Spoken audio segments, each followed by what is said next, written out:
शादियां तो शादियां रह गई। इन रस्मों ने हमारी फौतगियों को भी नहीं छोड़ा।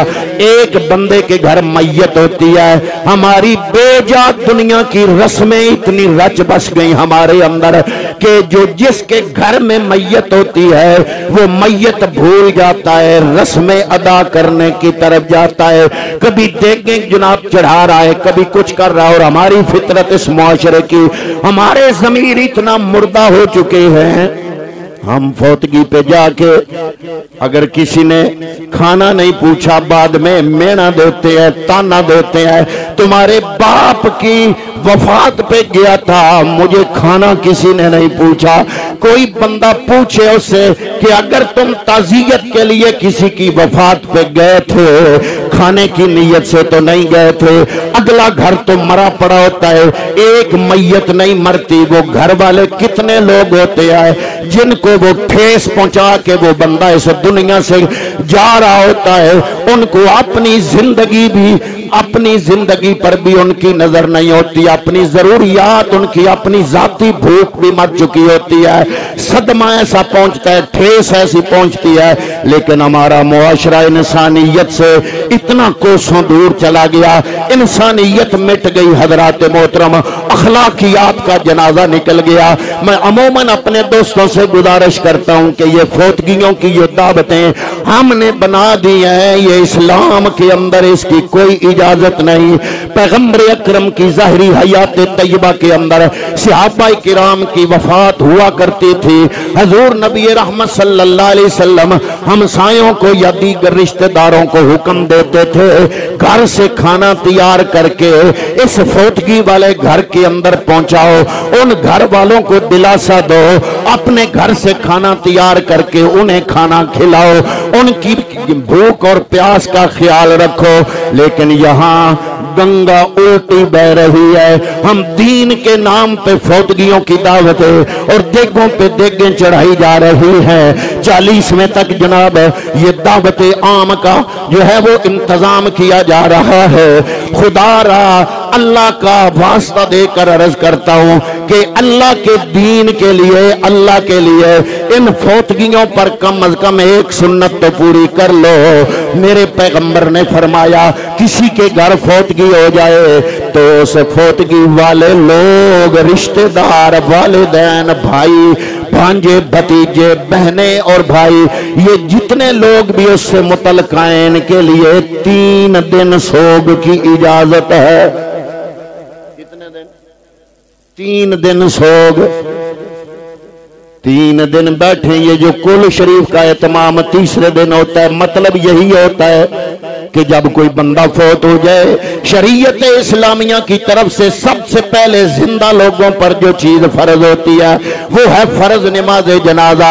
नमाज जनाजा के अंदर शामिल हो जाए, उसके बाद ये कुल शरीफ का एहतमाम ये ना वाजिब है, ना फर्ज है, ना सुन्नत है। हाँ, अलबत्ता ये जरूर है कि मुस्तहब है। कम अज कम तीसरे दिन सारे लोग इकट्ठे होके फौत होने वाले के हक में रब की बारगाह में बख्शिश की दुआ कर लें और शाम तक भूरा खत्म कर लें और जितने भी मुतल्लका लोग हैं अपने मुआमलात में मसरूफ हो जाएं।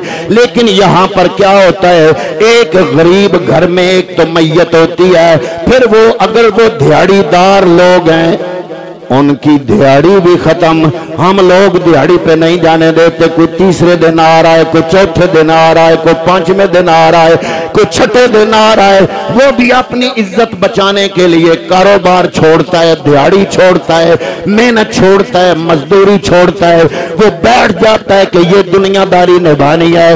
अगर हम ये इस्लाम के मुताबिक कर लें हजरात मोहतरम, मुआशरे के अंदर भी सुकून आ जाए। जिनके घर में फौतगी हुई है उनकी परेशानियां बढ़ने की बजाय उनकी परेशानियां कम हो जाएं। अगर वो गरीब आदमी है, दिहाड़ीदार है, तो कम अज कम चौथे दिन तो हम उसको इस काबिल बनाएं कि अपने काम पे जा सके, अपनी मुलाजमत पे जा सके। लेकिन यहाँ पर ये रस्में, फौतगी की रस्में क्यों बढ़ती चली जा रही हैं? इसमें भी पैसे का हाथ है, इसमें भी एक दूसरे से मुसाबकत का हाथ है, इसमें भी एक दूसरे से मुकाबला आराई का हाथ है। फलां ने अपने बाप की वफात पे ये दिया था, आज मैं ये दूंगा। इसमें भी मुसाबकत है, मुकाबला आराई है, इसमें भी रियाकारी है, इसमें भी दिखावा है।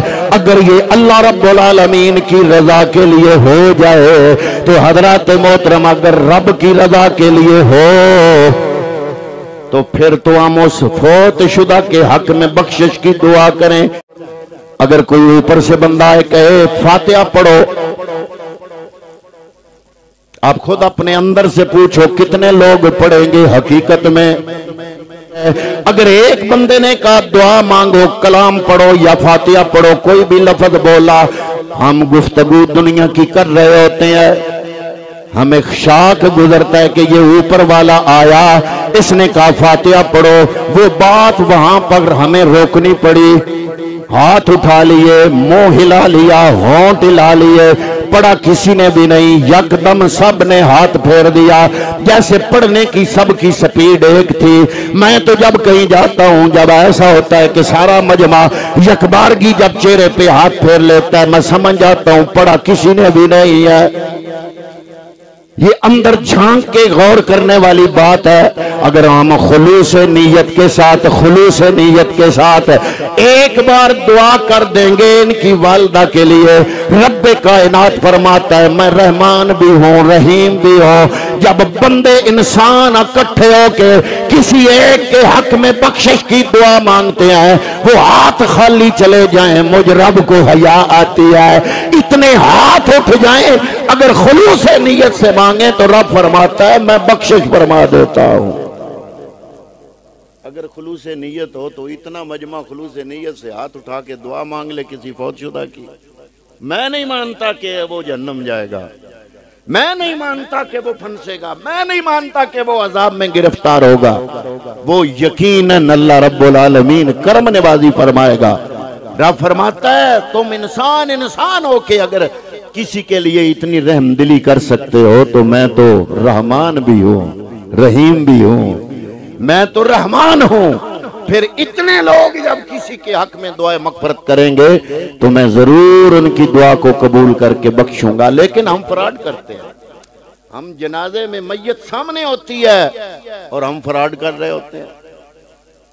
पहली तकबीर के बाद सना पढ़नी है, पता नहीं कोई पढ़ ले, कुछ ज्यादा लोग चलो सना आती होगी, नमाज वाली पढ़ सकते हैं।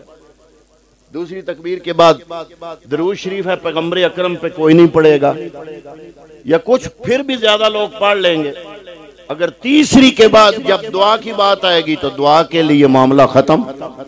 किसी को दुआ आती नहीं, इल्ला माशाअल्लाह 100 में से 4 या 5 बंदे या 10 बंदे जो दुआ पढ़ते होंगे, वगरना होंठ हिला रहे हैं, मैयत सामने है, नमाजे जनाजा है और हम मुसलमान हैं, अल्लाह की बारगाह में खड़े हैं, रब देख रहा है। हम मुसलमान होकर कितने मुसलमान हम में से उस मैयत के सामने खड़े होकर मैयत से फराड कर रहे हैं।